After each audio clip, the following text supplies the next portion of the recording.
Hello everyone, welcome to education first official. प्यारे बच्चों, मुझे उम्मीद है कि आप सभी ठीक होंगे और जो है अपनी पीटी वन की तैयारी में जोर शोर से लगे होंगे, पूरे मन लगाकर तैयारी कर रहे होंगे। आज की इस वीडियो में हम केंद्रीय विद्यालय संगठन के द्वारा आयोजित कक्षा 7वीं के हिंदी विषय का जो पीटी वन है, जिसको हम हिंदी में आवधिक परीक्षा बोलते हैं, कई जगह पर इसको सामयिक परीक्षा भी लिखा जाता है। इस पेपर को हम सोल्व करेंगे। ये जो है 2025-26 का एक पीटी वन का पेपर है। इसके अंक रहेंगे कुल 40 अंक और निर्धारित समय है 1 घंटा 30 मिनट। देखते हैं कि इसमें किस तरीके के प्रश्न पूछे गए हैं। यहाँ कुछ जो है विशेष बातें दी गई हैं नोट करके कि सभी प्रश्न करना अनिवार्य है और इस प्रश्न में कुल 4 भाग है, क, ख, ग और घ।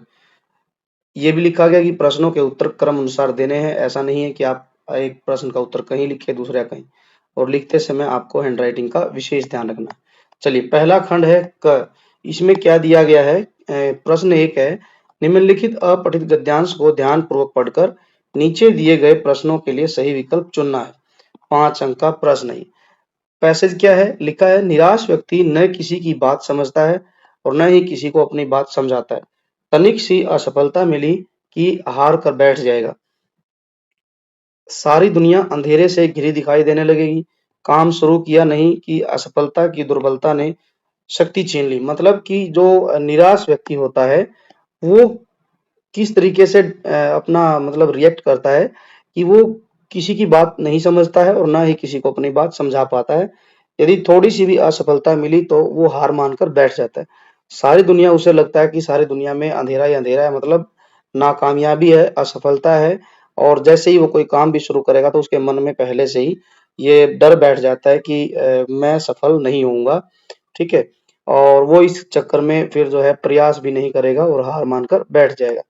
अब आगे क्या लिखा है, आजकल के युवक इसके सबसे बड़े शिकार बने हुए हैं। दुनिया में ऐसा कोई व्यक्ति नहीं जो हर कदम पर सफलता प्राप्त करता हो।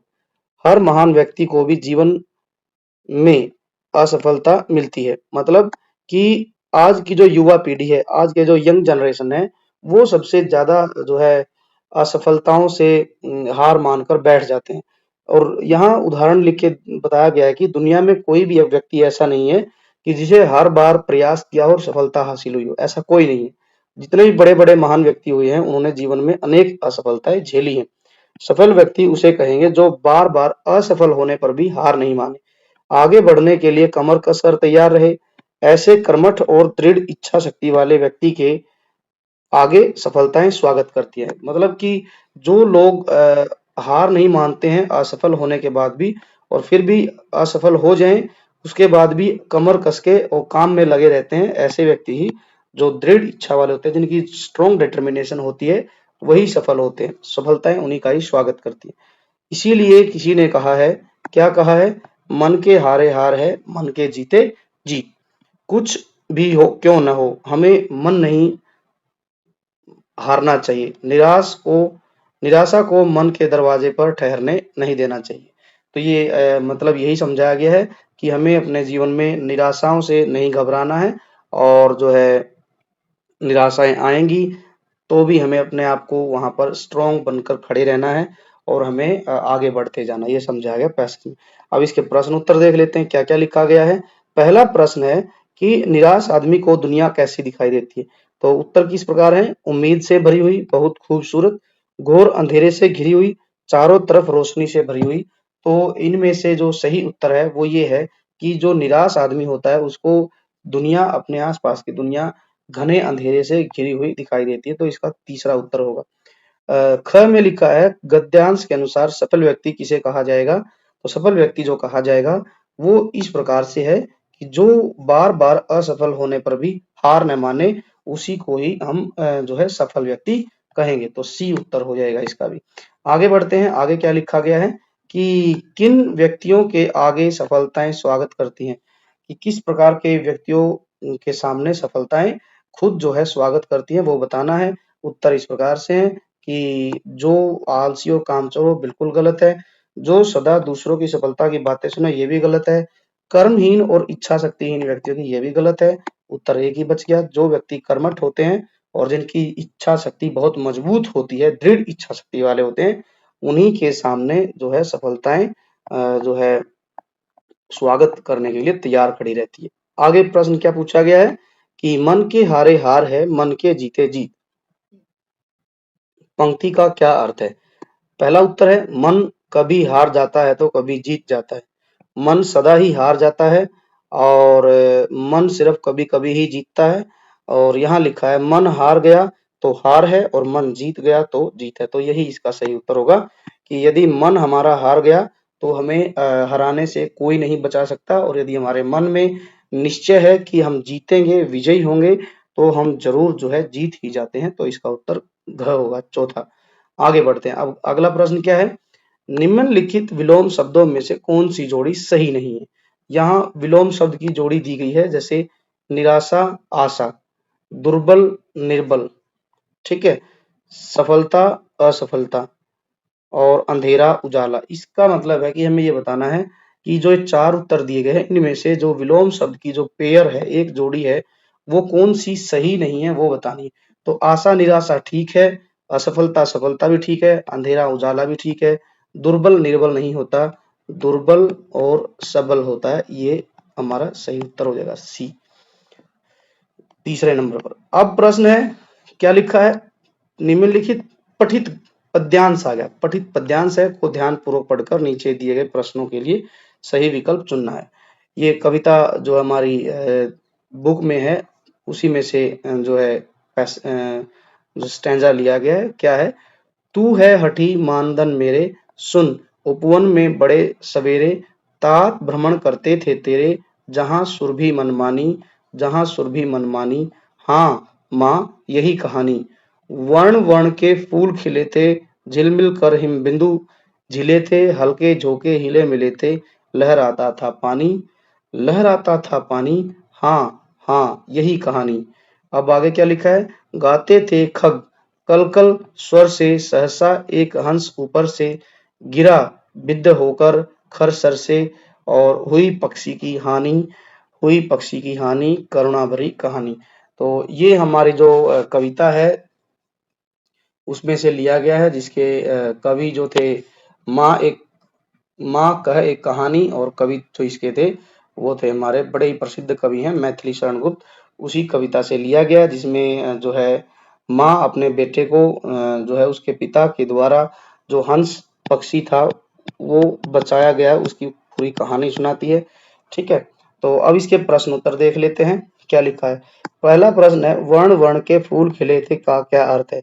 यहाँ उत्तर दिए गए हैं, रंग बिरंगे फूल खिले थे, केवल सफेद फूल खिले थे, केवल लाल फूल खिले थे, कोई भी फूल नहीं खिला था। वर्ण वर्ण का मतलब होता है बच्चों कि जो वर्ण है यहाँ मतलब है कि रंग बिरंगे।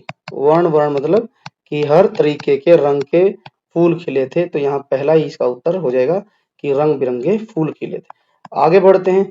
कविता में झिल मिलकर हिम बिंदु हिले थे से क्या अर्थ है?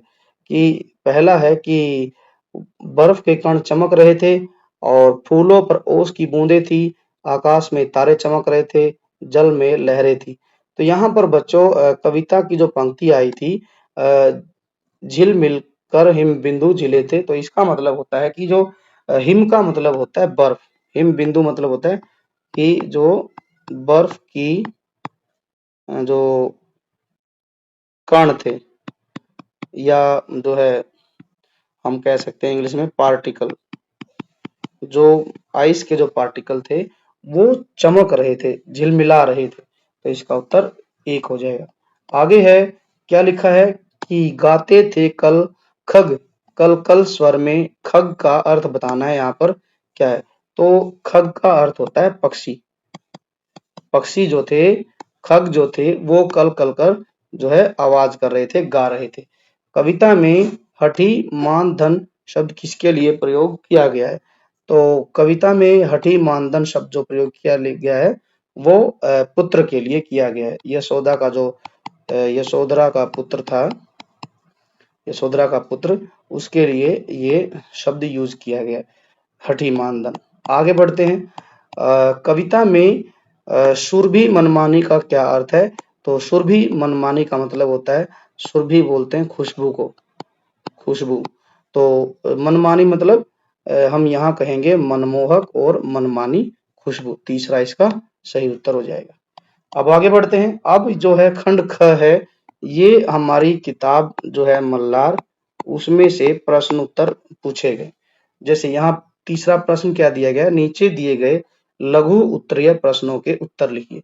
पहला क्या है, माँ कह एक कहानी कविता में आखेटक ने किस पक्षी का शिकार किया था? तो हम लिखेंगे यहाँ पर हंस पक्षी का शिकार, हंस पक्षी का शिकार किया था। आगे है, अगला क्या दिया गया है, कौन अपने खोए हुए ऊंट को खोज रहा था? ये जो प्रश्न था ये हमारा आया है, जो कहानी थी हमारी तीन बुद्धिमान, उसी में से इसको लिया गया है। तो प्रश्न जो है इस प्रकार से है कि जो है कौन जो था वो अपने खोए हुए ऊंट को खोज रहा था, तो इसका उत्तर हो जाएगा घुड़सवार। घुड़सवार जो था अपने खोए हुए ऊंट को खोज रहा था। प्रश्न 3 क्या है, राजा ने तीनों भाइयों की सच्चाई पता करने के लिए मंत्री से क्या मंगवाया था? तो मंत्री ने एक पेटी मंगवाई थी। क्या मंगवाई थी? एक पेटी। तो लिखेंगे राजा ने मंत्री से एक पेटी मंगवाई थी, और उसमें क्या था, जिसमें जिसमें एक कच्चा अनार था। ये इसका उत्तर हो जाएगा सही। आगे है, फूल और कांटा कविता। फूल और कांटा कविता के आधार पर फूल की कोई एक विशेषता बताइए। जी बिल्कुल बताएंगे। हमने कविता पढ़ी ही है। क्या पढ़ी कविता? की जो फूल है और कांटा है उसके बारे में कविता थी हरिओत जी की। तो उसमें फूल की भी और कांटे की भी कई सारी विशेषताएं बताई गई हैं। तो यहाँ फूल की विशेषता क्या है? फूल क्या करता है? फूल जो है यहाँ कविता में बताया गया था कि फूल जो है तितलियों को गोद में लेकर,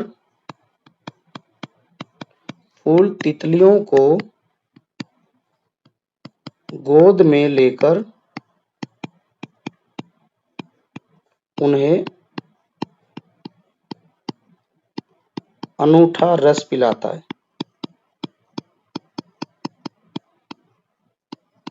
तो ये इसका उत्तर हो जाएगा। और जो है यदि इसकी जगह लिखना है दूसरा, तो हम ये भी कह सकते हैं कि फूल जो है, फूल सदैव दूसरों पर सुगंध लुटाता है, सुगंध लुटाता है। दो बातें हो गई हैं, आपको जो भी अच्छा लगे वो आप लिखेंगे। पांचवा प्रश्न है, भंवरे का श्याम तन कौन भेद देता है? तो इसका उत्तर होगा कांटा। कांटा जो होता है वो भंवरे का जो श्याम तन है, श्याम तन का मतलब होता है काला शरीर, काला शरीर भेद देता है। ठीक है, ये हो गए हमारे एक एक नंबर के प्रश्न। अब हम बढ़ते हैं आगे चौथे प्रश्न पर। चौथे प्रश्न में क्या लिखा है कि निम्नलिखित दीर्घ उत्तरीय प्रश्नों में से किन्हीं दो के उत्तर लिखने। यहाँ पर 5 नंबर के क्वेश्चन है, आपको 2 करने हैं और एक एक क्वेश्चन 2.5 नंबर का है। 4 प्रश्न दिए गए। पहला प्रश्न है, आकेटक और बच्चे के पिता के बीच तर्क वितर्क क्यों हुआ था और क्या तर्क वितर्क हुआ? ठीक है, ये भी लिख सकते हैं, क्यों और क्या तर्क वितर्क हुआ। दूसरा प्रश्न है, आपको फूल और कांटे के स्वभाव में मुख्य रूप से कौन सा अंतर दिखाई दिया? और ऊंट के स्वामी ने जो है भाइयों पर तुरंत संदेह क्यों किया? आपके विचार से उसे ऐसा करना चाहिए था जिससे कि उसको ऊंट मिल जाता। यदि कहानी में आप उपवन में होते तो घायल हंस की सहायता के लिए क्या करते? आपके अनुसार न्याय कैसे दिलाया जा सकता था? तो ये सब हमने बताना है। तो चलिए अब हम शुरू करते हैं इसके प्रश्न उत्तर में। पहले से शुरू करते हैं। तो पहले प्रश्न का जो उत्तर है वो किस प्रकार से रहेगा कि यहाँ लिखा है कि आखेटक और पिता के बीच में तर्क वितर्क इसलिए हुआ क्योंकि जो आखेटक आखेटक का मतलब होता है बच्चों शिकारी, क्योंकि जो हंस था उसको शिकारी ने तीर मारकर घायल किया था। तो जो शिकारी था वो घायल हंस को ले जाना चाहता था, जबकि जो पिता थे, बच्चे के जो पिता थे सिद्धार्थ जो थे, वो उस घायल हंस को बचाना चाहते थे और उन्होंने ही उसको घायल पक्षी को उठाया था और वो बचाना चाहते थे, इसलिए उन्होंने घायल पक्षी को देने से इनकार कर दिया था, मना कर दिया था, इसीलिए दोनों के बीच में तर्क वितर्क हुआ। अगला प्रश्न क्या है कि आपको फूल और कांटे के स्वभाव में मुख्य रूप से कौन सा अंतर दिखाई दिया? ठीक है, तो हम ये कह सकते हैं कि मुख्य जो अंतर था वो इस प्रकार था कि फूल जो होते हैं वो कोमल होते हैं, सुंदर होते हैं और सुगंधित होते हैं। ठीक है, फूल जो होते हैं वह लोगों को आनंद देते हैं, खुशी प्रदान करते हैं। फूल जो है तितलियों को अपना रस पिलाते हैं, फूल तितलियों को रस पिलाते हैं, रस पिलाते हैं। फूल दूसरे लोगों का मन मोह लेते हैं अपनी सुंदरता से। वहीं कांटे क्या करते हैं? कांटा नुकीला और कठोर होता है, वह चुभन और दर्द देता है। कांटे के पास कोई नहीं जाना चाहता, जबकि फूल सबको आकर्षित करता है। आपने कविता में पढ़ा भी था कि कांटा जो होता है वो जो है क्या करता है? भौरे का भवरे का भवरे का जो श्याम तन है उसको बेच देता है और इसके अलावा जो है वो अ, तितलियों के या तितलियों के शरीर को जो है वसन कपड़ों को फाड़ देता है और इसके अलावा उंगली में चुभन देता है, उंगली में चुभन भी देता है कांटा। तो इस तरीके से ये कुछ अंतर है। अगला क्वेश्चन है कि ऊंट के स्वामी ने जो है भाइयों पर तुरंत संदेह क्यों किया, ये बताना है और इसके अलावा जो है आपके विचार से उसे ऐसा करना चाहिए था, तो बिल्कुल नहीं करना चाहिए था, हम लिखेंगे नहीं। ठीक है, पहली बात का उत्तर हम देंगे ऊंट के स्वामी ने भाइयों पर तुरंत संदेह क्यों किया, तो इसमें लिखेंगे हम कि क्योंकि क्योंकि उन्होंने ऊंट के बारे में ऊंट के बारे में सही सही जानकारी दी। ठीक है, पहली लाइन का उत्तर हो गया। आपके विचार में उसे ऐसा करना चाहिए था, बिल्कुल नहीं। दूसरी लाइन हो गई, चाहिए था जिससे उसे अपना खोया हुआ ऊंट मिल जाता, बिल्कुल नहीं करना चाहिए था। उसे पहली ही बार में उन तीनों भाइयों पर संदेह या शक नहीं करना चाहिए था। ठीक है, बल्कि क्या कर सकता है? बल्कि उनके पास बैठकर उनके पास बैठकर ऊंट के बारे में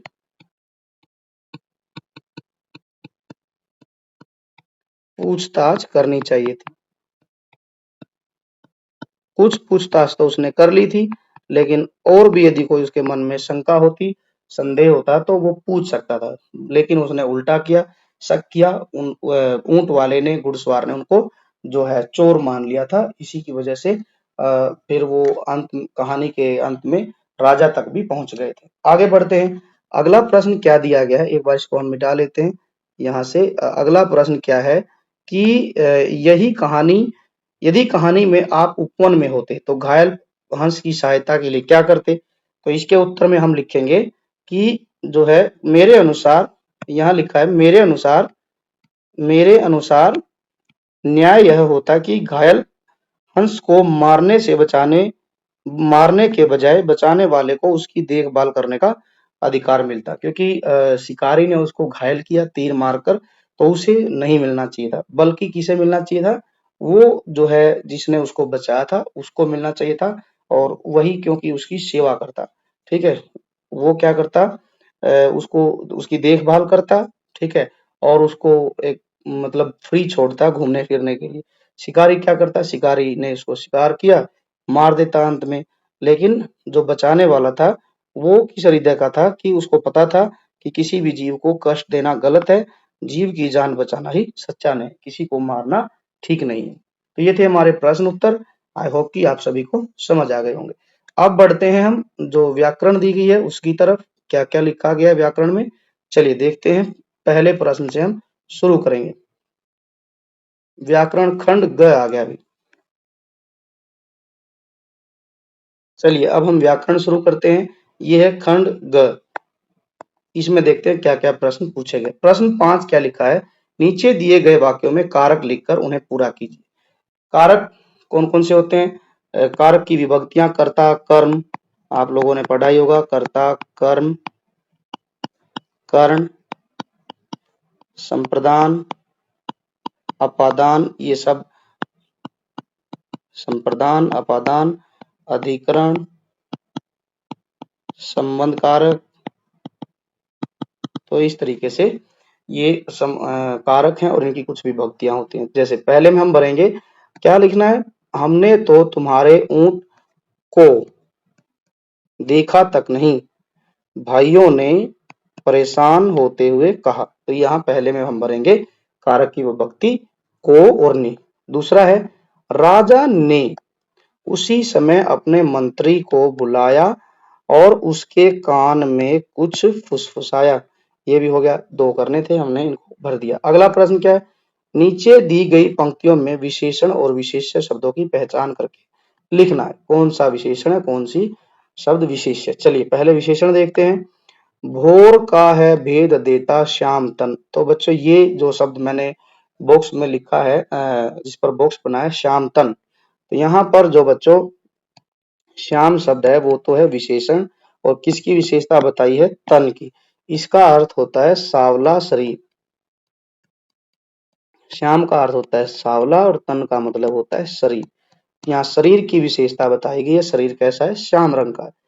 आगे फाड़ देता है किसी के वर वसन। तो यहाँ पर जो है फाड़ देता है किसी के वर वसन, ठीक है। तो यहाँ पर वसन जो है कपड़ा हो गया, वर वसन ये हो गया। आगे है भोर को अपना अनूठा रस पिला। तो रस यहाँ पर हो जाएगा विशेष्य और अनूठा हो जाएगा विशेषण। निज सुगंध और निराले ढंग से, ठीक है। तो ढंग विशेष्य, निराला विशेषण शब्द है यहाँ पर। तो इस तरीके से, इसके अलावा आप यहाँ सुगंध, सुगंध और निज को भी लिख सकते हैं। ये प्रश्न पूरा होता है। आगे बढ़ते हैं, अब आगे क्या लिखा गया है देखते हैं। प्रश्न 7 क्या कहता है, अब चलते हैं प्रश्न 7 की ओर। यहाँ पर हमने जो है बच्चों लिखना है कि नीचे कविता का एक अंश दिया गया है और इस कविता के अंश में हमने विराम चिन्हों का प्रयोग करना है। क्या करना है, विराम चिन्हों का प्रयोग करना है, सही स्थान पर हमने विराम चिन्ह लगाना है। विराम चिन्ह क्या होते हैं, आपने पढ़ा ही होगा, पूर्ण विराम, कोमा जिसको हम अल्प विराम बोलते हैं, इसके बाद विस्मय बोधक, प्रश्नवाचक चिन्ह, तो उद्धरण चिन्ह आपने जरूर इनको किया होगा। तो इन्हीं को देख के हमने भरना है। पहला, यहाँ पर जो है माता यशोधरा अपने पुत्र राहुल को बोलती है कि राहुल तू निर्णय कर इसका। तो हम सबसे पहले उद्धरण चिन्ह लगाएं, क्योंकि जब कोई बात कहता है तो उसकी बात को हम उद्धरण चिन्ह में बंद करते हैं। राहुल, राहुल के बाद कोमा, राहुल तू निर्णय कर इसका, और न्याय पक्ष लेता है किसका, किसका शब्दार्थ, क्वेश्चन मार्क लगाएंगे। कह दे निर्भय, कह दे निर्भय के बाद कोमा, जय हो जिसका, पूर्ण विराम, सुन लू तेरी वाणी। तो यहाँ पर जो है ये इन्वर्ट मतलब उद्धरण चिन्ह बंद हो जाए। तो इस तरीके से हम इसको सोल्व करेंगे। अगला प्रश्न क्या है, अगला प्रश्न है बड़प्पन शब्द में बड़ा और पन से मिलकर बना है। जो बड़प्पन शब्द है वो बड़ा और पन से मिलकर बना है। ऐसे ही कोई दो शब्द सोचकर लिखिए। तो एक हो जाएगा लड़का प्लस पन, ठीक है। तो ये बन जाएगा हमारा लड़कपन। और एक है बच्चा प्लस पन, तो ये बन जाएगा बचपन। तो इस तरीके से हम दो शब्द लिख सकते हैं। अब अगला पोर्शन जो आ गया है वो है रचनात्मक लेखन, और ये है हमारा खंड घ। खंड घ, इसमें हमारे पास क्या क्या है लिखने को। किसी एक विषय पर पत्र लिखिए, अपने ग्रीष्मकालीन अवकाश के बारे में वर्णन करते हुए अपने मित्र को पत्र लिखना है। 5 अंक का प्रश्न है। या फिर आप प्रधानाचार्य को पत्र लिखते हुए बताइए कि विद्यालय में खेल का सामान जो कम हो गया है और कम होने के कारण आपको परेशानी का सामना करना पड़ रहा है। ये प्रश्न दिया है। प्रश्न 8 क्या है? निम्नलिखित में से किसी एक विषय पर अनुच्छेद लिखिए।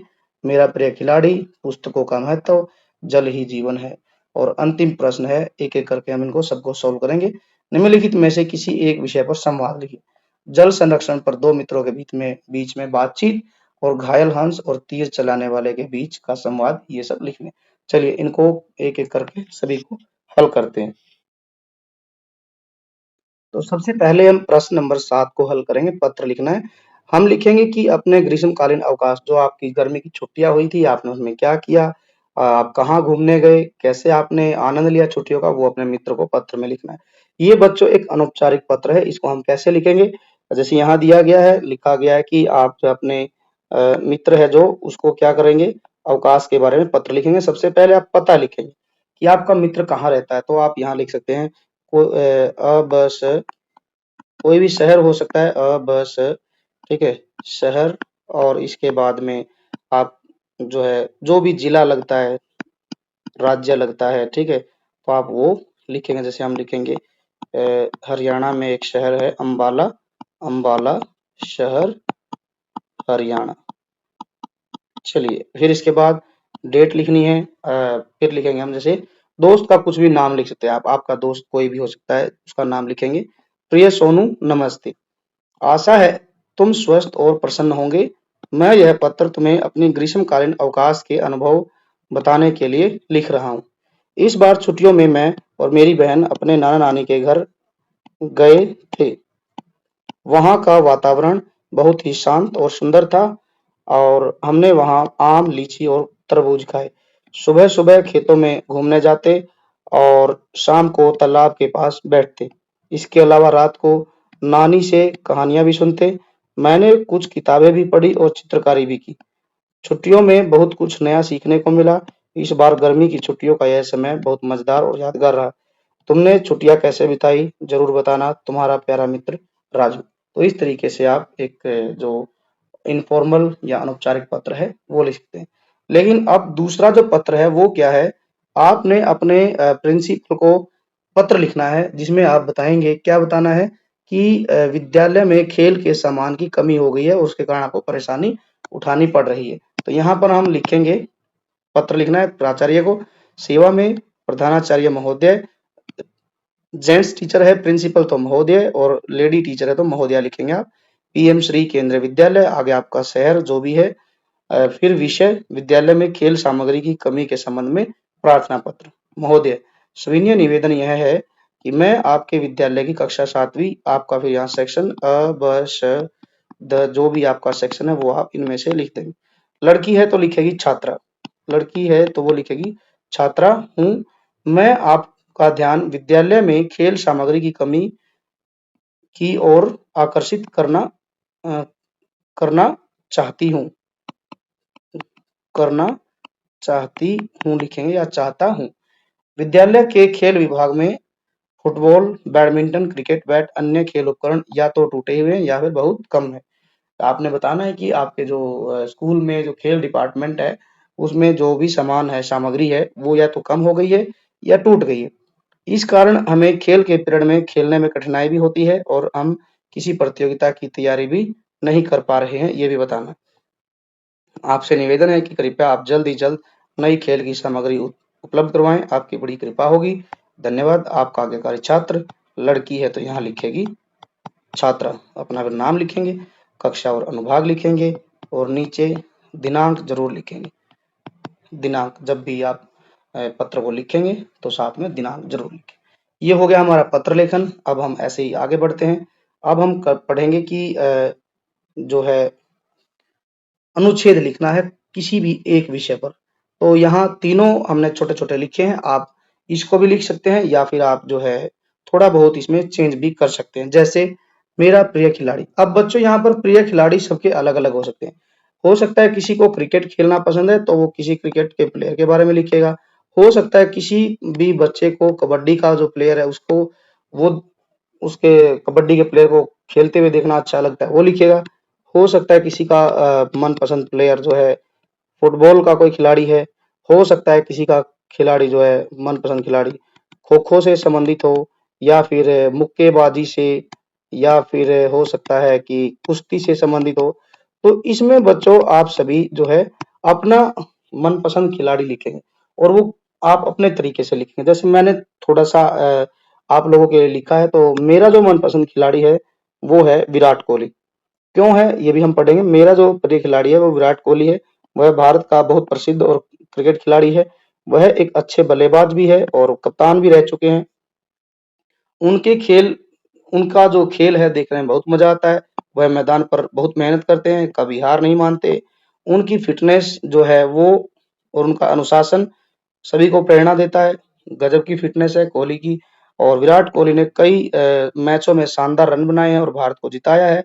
वह गरीब बच्चों की मदद भी करते हैं और वो इसके अलावा हम लिख सकते हैं आईपीएल भी खेलते हैं और इसके अलावा उन्होंने कई सारी जो है कई सारी जो आईसीसी की बड़ी ट्रॉफी हैं उनको भी जीता है और उन्हीं की जो मेहनत तरह मैं भी मेहनती और ईमानदार बनना चाहता हूँ इसीलिए विराट कोहली मेरे सबसे मनपसंद खिलाड़ी है। तो इस तरीके से आप कुछ-कुछ ऐड कर सकते हैं। आप अपने तरीके से भी लिख सकते हैं। अब आगे बढ़ते हैं अगला प्रश्न है पुस्तकों का महत्व क्या है? Why books are important for us तो इसमें हम लिखेंगे पुस्तकें हमारे जीवन का सबसे अच्छा साथी है। बच्चों वास्तविकता भी यही है कि पुस्तकों को जो है सबसे अच्छा साथी माना गया है क्योंकि ये ना तो किसी से शिकायत करती है बल्कि हमें सिखाती ही है जीवन भर। ये हमें ज्ञान देती है और सही रास्ता दिखाती है। जब हम अकेले होते हैं तो ये किताबें हमारा साथ देती हैं। किताबें पढ़ने से हमारा मन शांत होता है और नई-नई बातें सीखने को मिलती हैं। आजकल तो जो है बहुत सारे विषयों पर किताबें हैं जिनमें से कहानियाँ, कविताएँ, इतिहास और विज्ञान हर विषय की किताबें होती हैं। अच्छी किताबें हमें अच्छा इंसान बनने के लिए प्रेरणा देती है। हमें हर रोज़ थोड़ा समय किताबें पढ़ने के लिए भी निकालना चाहिए। इसीलिए कहा गया है कि पुस्तकें ज्ञान का भंडार होती हैं। तो इस तरीके से आप कुछ लिखेंगे। आप अपनी तरफ से भी कुछ ऐड कर सकते हैं जो आपको समझ आता है। जल ही जीवन है इस विषय पे तो आप बिल्कुल लिख सकते हैं क्योंकि जल एक ऐसा साधन है, एक ऐसी वस्तु है यदि जो है पानी नहीं रहा तो हमारा जीवन हमारे और बाकी जीवों का जीवन का जो अस्तित्व है वो खतरे में हो जाएगा क्योंकि जी जल से ही हमारे सारे काम होते हैं। जल के बिना जीवन असंभव है। हम पानी पीते हैं, नहाते हैं, खाना बनाते हैं, खेतों में फसल उगाने के लिए पानी का उपयोग करते हैं। जानवरों और पेड़ों को भी पानी चाहिए होता है। बिना पानी के कोई जीवित नहीं रह सकता। लेकिन आजकल पानी की बहुत बर्बादी हो रही है। हमें जल को बचाना चाहिए। पानी जो है बारिश का पानी है उसको जमा करें, नलों को खुला न छोड़े, जरूरत से ज्यादा पानी न बहाएं। हमें सभी को बताना भी चाहिए कि जल है तो जीवन है, जल है तो कल है, बिना जल के कोई भी जीवन जो है इस धरती पर जिंदा नहीं रह सकता है। अब आगे क्या दिया गया है अगला प्रश्न है यहाँ पर प्रश्न 9 किसी एक विषय में संवाद लिखना है।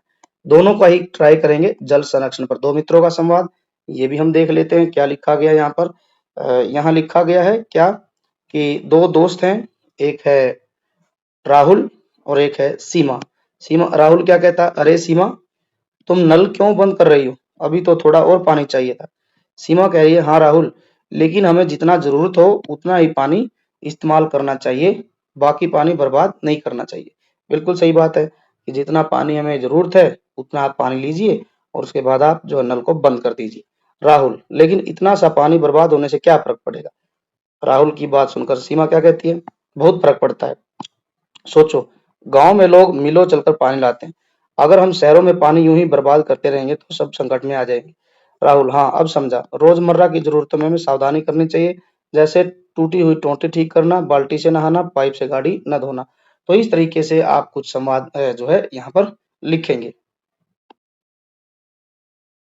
और अब इसके बाद सीमा क्या कहती है सीमा कहती है बिल्कुल हमें वर्षा जल संचयन रेन वाटर हार्वेस्टिंग भी करनी चाहिए ऐसा उपाय भी हमें करना चाहिए राहुल क्या कहता है धन्यवाद सीमा अब मैं भी जो है जल बचाने का ध्यान रखूंगा और दूसरों को भी समझाऊंगा कि हमें जल बचाना चाहिए अब अंत में है घायल हंस और जो है तीर चलाने वाला जो शिकारी है उसके बीच में आकेटक के बीच में क्या कुछ संवाद होता है जैसे आप कविता में पढ़े थे कि हंस धीरे-धीरे अपनी आंखें खोलता है, वह घायल है और दर्द में।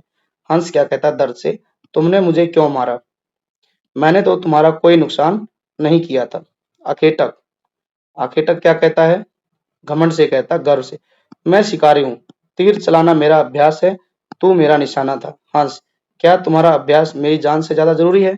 आखेटक क्या कहता है? ये जंगल मेरा क्षेत्र है, यहाँ जो भी आता है वह मेरा शिकार हो सकता है। हंस क्या कहता है? लेकिन मैं तो केवल उड़ रहा था, किसी को चोट नहीं पहुंचा रहा था। कि मैं आपके जंगल में आया हूँ तो मैंने किसी को नुकसान थोड़ी पहुंचाया है। मैं तो सिर्फ क्या कर रहा था, मतलब कि आपके जंगल में उड़ रहा था। मैंने किसी दूसरे जीव जंतु को, ना ही आपको मैंने कोई हानि पहुंचाई। आखिर तक क्या बोलता है जोर से? तुम मेरे शिकार हो, मैंने अपना शौक पूरा करने के लिए तुम्हें निशाना बनाया। हंस कहता है, हर बार निशाना शौक पूरा करने के लिए जानवरों की जान खतरे में डालना जरूरी नहीं है। हंस समझा रहा है कि आप अपना शौक पूरा करना चाहते हो तो जरूरी नहीं है कि आप हर बार जानवरों को ही मारो। इसके लिए आप अपना निशाना किसी पेड़ में भी लगा सकते हो, कि पेड़ में लगाओगे तो किसी जानवर की जान तो नहीं जाएगी। तीर चलाने वाला क्या कहता है? तुम सही कह रहे हो, मैं आगे से कभी ऐसा नहीं करूंगा। तीर चलाने वाला, जरूर, अब से मैं प्रकृति और जीवा की रक्षा करूंगा। तो इस तरीके से हम बच्चों कुछ संवाद लिख सकते हैं। आप बच्चों अपना भी लिख सकते हैं, जरूरी नहीं कि यही जो है एक अच्छा संवाद है। आप हंस और आखेटक के बारे में अपनी तरफ से कुछ और अच्छा सोचकर भी यहाँ पर ऐड ऑन कर सकते हैं, जिससे कि लगे कि आपने जो है कुछ अच्छी क्रिएटिविटी संवाद लिखने में दिखाई है। तो इसी के साथ बच्चों ये प्रश्न पत्र जो है खत्म होता है। आई होप कि आपको ये पूरा पेपर समझ आया होगा। वीडियो अच्छी लगी होगी तो आप वीडियो को लाइक करें और ज्यादा से ज्यादा आप अपने दोस्तों के साथ शेयर करें। इसके अलावा जो है आपके अपने YouTube channel education first official को आप जो है सब्सक्राइब करें और ज्यादा से ज्यादा अपने दोस्तों को भी मोटिवेट करें कि वो भी चैनल को सब्सक्राइब करें। और जो है बेल आइकन जो है उसको भी जरूर प्रेस करें, ताकि आने वाली जो कोई भी वीडियो होगी, पेपर होगा, उसका नोटिफिकेशन आपको सबसे पहले मिल सके। इसके अलावा बच्चों आप हमें टेलीग्राम ग्रुप पर भी जाकर ज्वाइन कर सकते हैं। वहां अभी आपको हर एक वीडियो का नोटिफिकेशन समय से मिलता रहेगा। आप हमें इंस्टाग्राम आईडी पर भी फॉलो कर सकते हैं, एजुकेशन फर्स्ट ऑफिशियल यूट्यूब जो है के अलावा हमारा इंस्टाग्राम चैनल जो है पर आईडी भी है, उसको भी आप फॉलो कर सकते हैं। वहां भी आपको समय समय पर नोटिफिकेशन मिलते रहेंगे। तो आई होप कि आपको ये समझ आया होगा। आप ऐसे ही पढ़ते रहिए, खूब मेहनत कीजिए। अब हम मिलेंगे नेक्स्ट वीडियो में नेक्स्ट पेपर के साथ। तब तक के लिए खूब मन लगे पढ़िए। Thanks for watching, take care and bye bye.